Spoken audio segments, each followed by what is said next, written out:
When determining amperage for voltage drop calculations with a 120 volts genset being upgraded to 240 volts service, base the amperage calculations on the current draw at 120 volts initially. In a provided scenario, to determine the amperage, we divide the total load wattage by the voltage.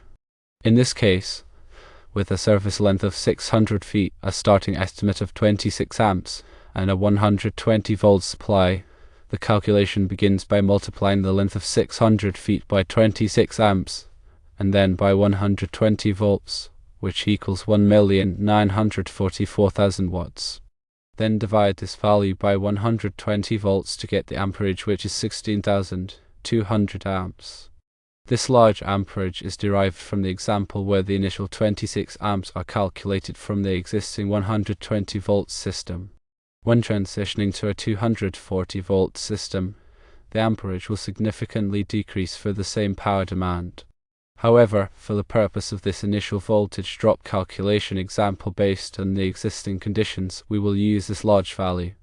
Now let's consider choosing the appropriate cable size. Given the calculated amperage of 16,200 amps and aiming for a voltage drop of approximately 3%, it is crucial to select a cable size that can handle this current without exceeding the allowable voltage drop. Referencing the National Electrical Code, specifically NEC Table 310.15, B16, you can find ampacity ratings for various cable types and sizes.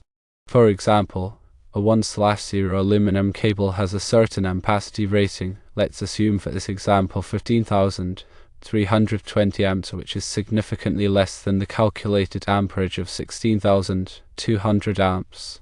This means that 1/0 aluminum cable is insufficient for this load, and one should consider using a larger cable size like 4/0 aluminum. To estimate the additional cost for increased load, one must first determine the increase in voltage drop caused by the added load. If an additional load drawing 10 amps is added, the new total current draw becomes 16,200 amps plus 10 amps, totaling 16,210 amps. To maintain the 3% voltage drop allowance with this increased current, you'll likely need to upgrade the cable size further. For example, if 3/0 aluminum has an ampacity of, let's assume for example, 16,840 amps according to NEC Table 310.15, B16, it might be suitable for the increased load of 16,210 amps. The cost difference between using a 1/0 aluminum cable initially and upgrading to a 3/0 aluminum cable depends on several factors, including the specific cable type, current market prices, and your location. Contacting an electrical supplier or contractor will provide accurate pricing for both cable sizes, taking into account local market conditions. In summary, for this example, based on the initial conditions and calculations, one should use a 4/0 aluminum cable for the 600-foot service to handle the existing load. If the load increases by 10 amps, it might be necessary to upgrade to a 3/0 aluminum cable to maintain the desired voltage drop. The actual cost of the cable upgrade will vary, so obtaining quotes from suppliers is essential for accurate budgeting. It's important to remember that these calculations are examples and that actual values and NEC requirements should be consulted for specific applications. Proper electrical work should always be performed by qualified and licensed electricians. The calculations above are just examples. You should refer to appropriate tables and sections of the NEC for precise values based on your specific situation.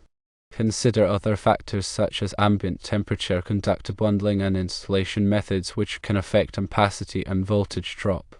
These factors might necessitate even larger conductors. Now let's delve deeper into voltage drop calculations. Voltage drop is the decrease in voltage that occurs along a conductor due to its impedance. Excessive voltage drop can cause lights to dim, motors to run inefficiently, and other electrical equipment to malfunction. The NEC recommends limiting voltage drop to 3% for branch circuits and 5% for feeders. Several factors influence voltage drop, including the conductor material, length, current, and size.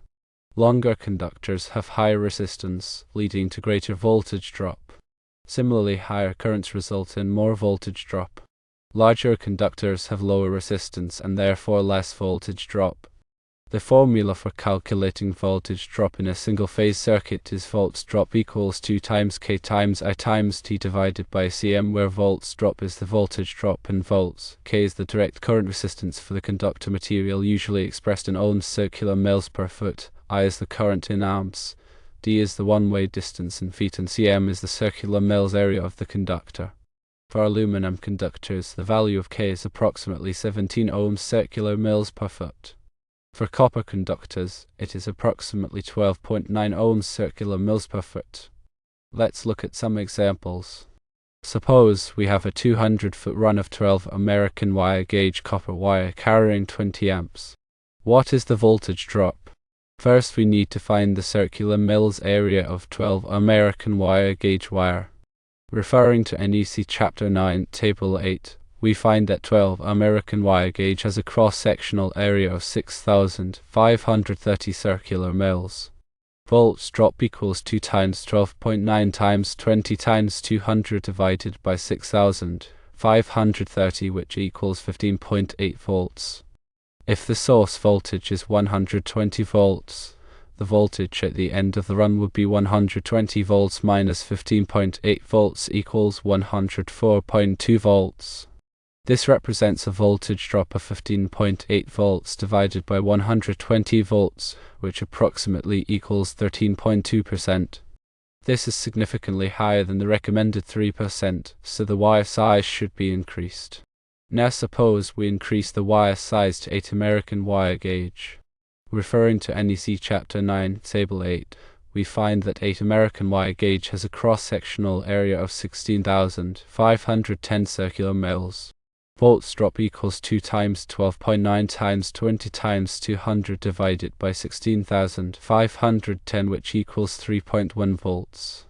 If the source voltage is 120 volts, the voltage at the end of the run would be 120 volts minus 3.1 volts, which equals 116.9 volts.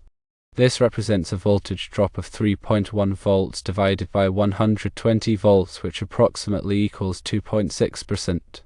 This is below the recommended 3%, so 8 American wire gauge wire is an acceptable size.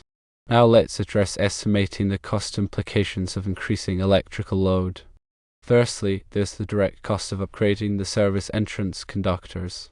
Larger conductors, like 4/0 aluminum versus 1/0 aluminum, have a higher material cost per foot. This cost will vary depending on the supplier, the quantity purchased, and any market fluctuations in metal prices. You'll need to get specific quotes for the length required for your 600-foot service run. Secondly, consider the labor cost for installation. Installing larger, heavier conductors typically requires more labor.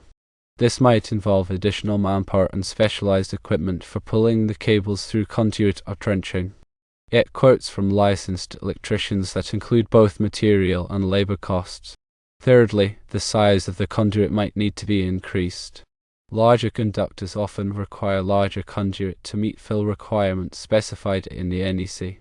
This adds to the material costs and potentially the labor cost for installation. Fourthly, there may be upgrades required to the service panel.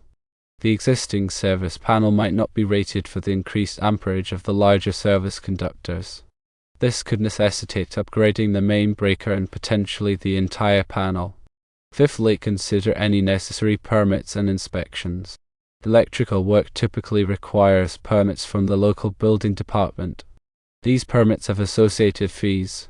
Inspections are required to ensure the work complies with the NEC and local codes. Sixthly, the cost of trenching or burying the cable, if applicable. If the service conductors are buried, there will be costs associated with trenching, laying the cable, and backfilling. The depth and type of burial will be dictated by local codes. Seventhly, the cost of any necessary hardware and fittings. This includes connectors, lugs, clamps, and other hardware needed to properly terminate the conductors at the service panel and the meter. Eighthly, consider the cost of potential landscaping repairs. If trenching is involved, There may be costs associated with repairing or replacing landscaping. Ninthly, consider the cost of engineering and design. For larger services, it might be necessary to have an electrical engineer perform load calculations and design the service. This adds to the overall project cost. Finally, there could be costs associated with upgrading the grounding system. Increasing the service amperage might require upgrading the grounding electrode system to ensure proper safety. To provide a more concrete estimate, consider the following example. Let's say 1/0 aluminum cable costs $2 per foot and 4/0 aluminum costs $5 per foot. The cost of 600 feet of 1/0 aluminum is $1,200, while the cost of 600 feet of 4/0 aluminum is $3,000. This is a difference of $1,800 in material cost alone. Labor costs could add another $500 to $1,000 depending on the complexity of the installation. A new service panel could cost between $500 and $2,000 depending on the size and features. Permits and inspections might add another $100 to $500. These are just rough estimates, and the actual costs will vary depending on your location and the specifics of the project. To get accurate pricing, it's essential to get quotes from multiple qualified electrical contractors. Before making any changes to your electrical service, consult with a licensed electrical contractor. They can perform load calculations, assess your existing electrical system, and provide recommendations for upgrades. They can also ensure that the work complies with all applicable codes and regulations. Additionally, consider the long-term benefits of upgrading your electrical service. A larger service can provide more capacity for future electrical needs. It can also improve the reliability and safety of your electrical system. Here are some additional factors to consider when upgrading an electrical service. Firstly, consider the future electrical needs of the building. If there are plans to add new appliances, equipment, or living space, it's important to factor this into the load calculations. Secondly, consider the potential for energy efficiency improvements. Upgrading to more energy-efficient appliances and lighting can reduce the overall electrical load.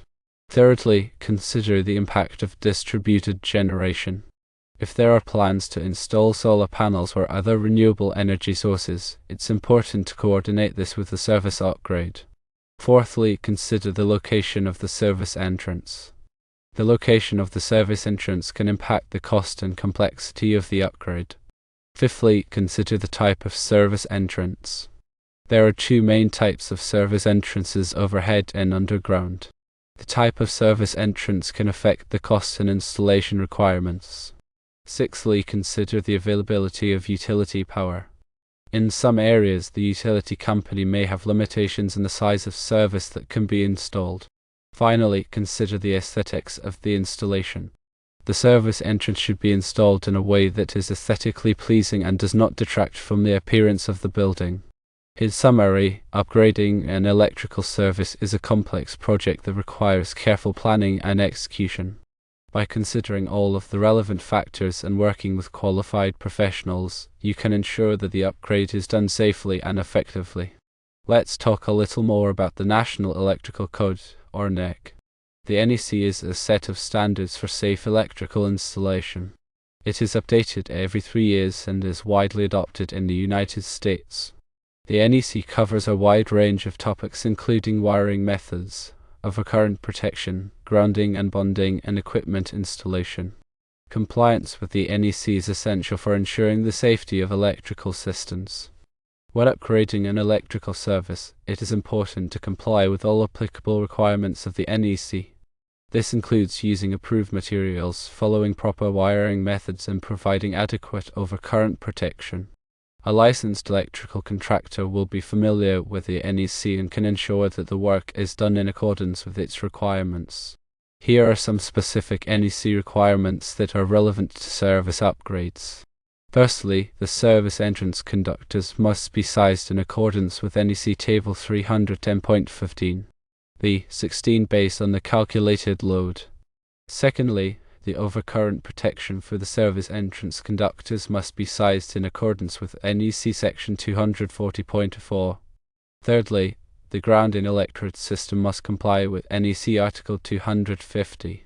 Fourthly, the service equipment must be listed and labeled for its intended use. Fifthly, the installation must comply with all applicable local codes and regulations. The NEC is a complex document, and it is important to consult with a qualified professional to ensure compliance. Attempting to perform electrical work without proper knowledge and training can be dangerous and can result in serious injury or death. Always hire a licensed electrical contractor for any electrical work. They have the knowledge, skills, and experience to do the job safely and correctly. Remember, the examples that were given are for instruction. For any electrical service upgrade, local codes, the NEC, and a qualified professional's assessment are needed to ensure that the electrical system meets safety and performance standards.